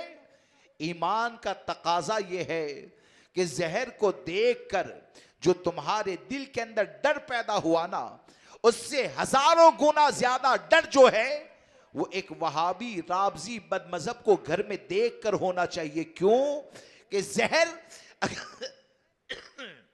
जहर अगर गलती से मुंह में चला गया तो वो तेरे लिए या तेरी औलाद के लिए जान के नुकसान का जरिया है। लेकिन ये कि गुस्ताख की सोहबत अगर तेरे अंदर सरायत कर गई तो हमारे आका ने हमको पहले ही बता दिया, इय्याकुम व इय्याहुम ला युज़िल्लुनकुम व ला युफ्तिनुनकुम, कि तुम उनसे दूर रहो, उनको अपनों से दूर रखो, कहीं वो तुमको गुमराह न कर दे, कहीं वो तुमको फितने में न डाल दे। दोस्तों, अजमत शेखैन का जिक्र सुनने के लिए आए हैं तो कम से कम उनकी जिंदगी के बारे में गौर करें। उन्होंने अपने दीन की हिफाजत कैसे की, दीन की हिफाजत का कौन सा रास्ता बताया, तो आपको अल्हम्दुलिल्लाह दीन की हिफाजत आपको आज के दौर में और आने वाले वक्त में तालीमात इमाम अहमद रजा में नजर आएगी। दीन को कैसे बचाना है, किससे मिलना है, किससे जुड़ना है, किसका बाइकाट करना है, ये तमाम चीजें आपको इमाम अहमद रजा के कलम में नजर आएगी। क्योंकि इमाम अहमद रजा ने किसी सेठ के लिए कलम नहीं चलाया है, इमाम अहमद रजा ने किसी नेता या दुनियादार बादशाह के लिए कलम नहीं चलाया है।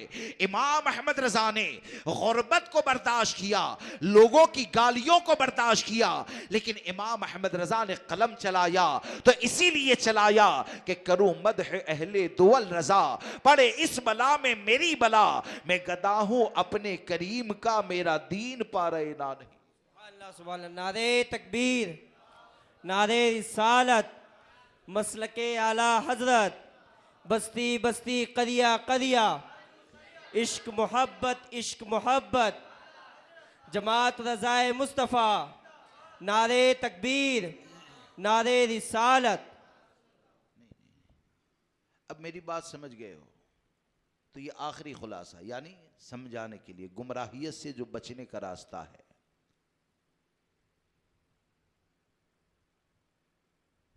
कि देखो पहले तो ऐसा होता था कि एक शहर अगर पूरा सुन्नी है तो देवबंदी, वहाबी, राबजी ये घुस नहीं पाता था। लेकिन आज का दौर ऐसा पुरफितन दौर है कि पूरे शहर में अगरचे आप देवबंदी, वहाबी को घुसने पर पाबंदी लगा दो, क़िलाबी बना दो,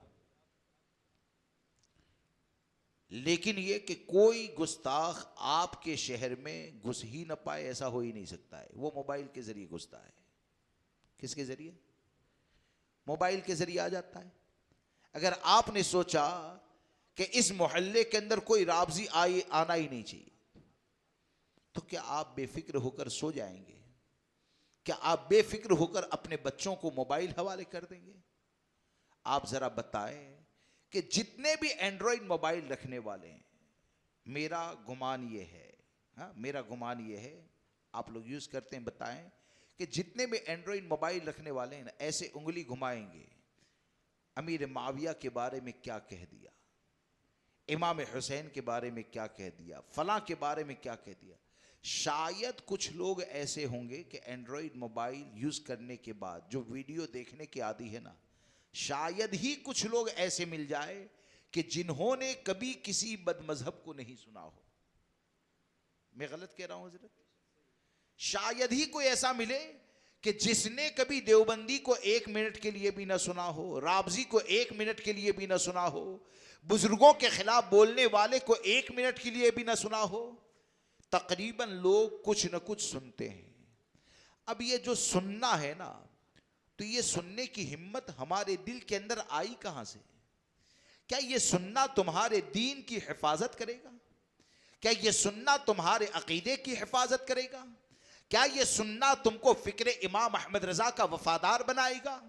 क्या ये सुनने की इजाजत इमाम अहमद रजा ने या माजी के किसी बुजुर्ग ने आपको दी है?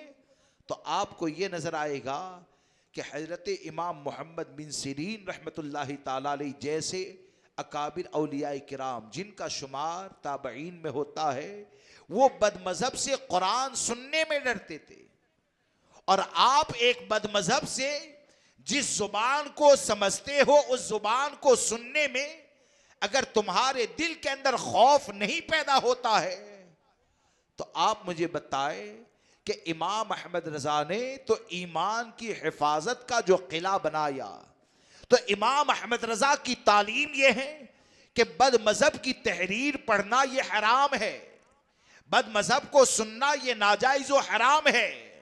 और यहां पर क्या कह दिया उस नाम के ऊपर, अगर किसी को भी सुन लेते हैं तो ये किसी को भी सुनना, मसलके आला हजरत जिंदाबाद का नारा लगाना। आप मुझे बताएं क्या ये सुनने वाले मसलके आला हजरत पर अमल करते हैं या फिक्र रजा के खिलाफ अमल करते हैं? तो आपको ये मानना पड़ेगा कि ये अमल तालीमात इमाम अहमद रजा के खिलाफ है। और तालीमात इमाम अहमद रजा के मुताबिक अमल क्या है? तो तालीमात इमाम अहमद रजा के मुताबिक अमल ये है कि बद मजहब से मिलना, बद मजहब का सुनना, बद मजहब को पढ़ना, ये तमाम चीजों से दूर कर दें और इन तमाम लोगों से कट कर अपने आप को सुन्नियों के दरमियान ऐसा महदूद कर दें कि हमारा वजूद ये कहे कि उन्हें जाना, उन्हें माना, न रखा गैर से काम, लिल्लाहिल हम्द में दुनिया से मुसलमान गया। इसलिए ईमान अकीदे की हिफाजत करे, वरना दोस्त तो याद रखकर चले कि ये किसी को भी सुन लेना। मैं आपको बताऊं, लोग कहते हैं हमको पता कैसे चलेगा, हाँ कौन क्या बोल रहा है, हमको पता कैसे चलेगा। एक बात बताऊं, देखिए नबी अकरम सल्लल्लाहु तबारक व तआला अलैहि वसल्लम ने, वक्त ज़्यादा हो गया, हाँ बस 5 मिनट में बात ख़त्म है। नबी अकरम सल्लल्लाहु तआला अलैहि वसल्लम ने ये फरमाया ना, इन्न बनी इसराइल तफरक़त, इन्न बनी इसराइल तफरक़त सिनतैन व सबईन मिल्ला, बनी इसराइल 72 में बट गई, हाँ मेरी उम्मत 73 में बट जाएगी। तो सहाबाई किराम ने जो सवाल किया था ना, तो वो सवाल ये नहीं था 72 दोज़ख में कैसे जाएंगे, हाँ? सवाल ये नहीं किया था हुजूर की बारगाह में, अर्ज ये नहीं किया था 72 दोज़ख में कैसे जाएंगे। जमाते सहाबा ने सवाल किया था तो ये किया था कि जन्नत में जाने वाले की अलामत क्या है, हाँ? जन्नत में जाने यानी एक जो जन्नत का रास्ता है ना, वो रास्ता क्या है? तो हमारे आका ने क्या फरमाया, मा अना अलैहि व सहाबी, कि जिस पर मैं हूं और मेरे सहाबा है, हाँ? और ये जो मा अना अलैहि व सहाबी है, दलील है अल्हम्दुलिल्लाह हमारे बुजुर्गों ने और इमाम अहमद रजा ने असलाफ के दलाइल को अपनी किताब में जमा करके ये बता दिया कि मा अना अलैहि व सहाबी पर पूरी दुनिया में अगर कोई अमल करने वाला है तो वो अहले सुन्नत व जमात है, वो अहले सुन्नत व जमात है। जब हमको दलाइल के साथ ये बता दिया गया कि नजात का रास्ता अहले सुन्नत व जमात ही का है, जब हमको दलाइल से बता दिया गया तो हम इधर को जाएं, उधर को जाएं, फला जगह जाएं, फला जगह जाएं, हमको जाने की जरूरत क्या है? हमको कहीं जाने की जरूरत ही नहीं है, बस इमाम अहमद रजा के दामन करम को मजबूती से पकड़े रहो। और इमाम अहमद रजा के दामन करम को मजबूती से पकड़ते हुए तमाम बदमजहबों का बाइकाट करके अपने अमल से ये कहो, उन्हें जाना, उन्हें माना, न रखा गैर से काम, लिल्लाहिल हम्द में दुनिया से मुसलमान गया। तो ये हमारा दीन ईमान सलामत रहेगा। और आखिर में ये कि जानदार की वीडियो सुनने से परहेज करें, हाँ इंशाअल्लाह इस पर कभी अर्ज़ करूँगा कि उसके नुकसानात क्या हैं। आपको जितना वक्त ज़्यादा गुजरेगा ना, ताजुशरिया के फतवे के ऊपर यकीन बढ़ता जाएगा कि ताजुशरिया ने तस्वीर कशी और वीडियो शूटिंग को जो नाजायज़ व हराम कहा, काश कि उससे उम्मत बच जाए तो इर्तिदाद का फितना भी तुम्हारे घर में दाखिल नहीं होगा। लड़कियों का भागना, क्योंकि जब गुनाह का तसव्वुर ही, यानी वीडियो कॉल हो रहा है, जब मेरे दिल के अंदर गुनाह का तसव्वुर ही नहीं है, मैं वीडियो कॉल से बचूंगा क्यों? हाँ, मैं वीडियो से बचूंगा क्यों? इसलिए आवाज़ को सुने, मोतबर उलमा को सुने। रब तबारक व ताला जमात रज़ाए मुस्तफ़ा को तरक्की अता फरमाए और हम सबको जो कुछ कहा गया, सुना गया, कहने सुनने से ज़्यादा अमल की तौफीक अता फरमाए। बोलने में जाने अनजाने अगर मुझसे कोई भी गलती हो गई हो, आप सबको गवाह बनाकर तौबा करता हूँ। अस्तग़फिरुल्लाह रब्बी मिन कुल्लि ज़ंबि व अतूबु इलैहि। ला इलाहा इल्लल्लाह मुहम्मदुर रसूलुल्लाह सल्लल्लाहु तआला अलैहि वसल्लम। अस्सलामु अलैकुम। 2 मिनट तशरीफ़ रखें सभी हज़रात।